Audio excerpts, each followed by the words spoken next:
Nam à? Sao đi hay lại đi? Căn cột cái mà. Căn thật là gia đình chàng nghe. Đầu tiên.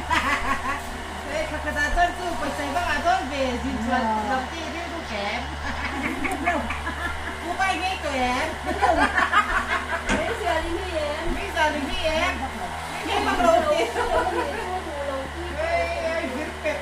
Mẹ chán nha. Không nghe bằng cô lên. Cái đó chuyện là chuyện. Nó lấy rồi nó đổ nó Cái gì thôi mẹ. Thì nhà nó nghe không? Ít thôi chứ.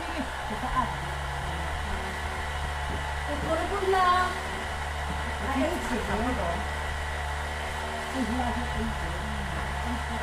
Nó barang ra. Ela bangun te wala. không nghe ôm mà. Ăn sẽ. Ác gì với nam nhỉ? Ăn sẽ.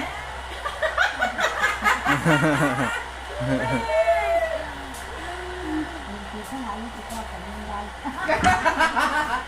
Bắt thì đang nghỉ đúng không ạ? Vì sao? Cái gì hả? Thì nói tổ mấy đâu nhỉ? Cái tổ là uống thì sướng.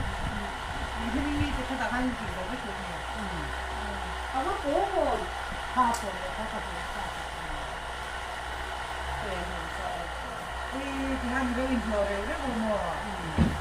Con đây này tổ lâu nhỉ? Tổ lâu lúc ấy thì chạy vào sang đây. Không phải khác.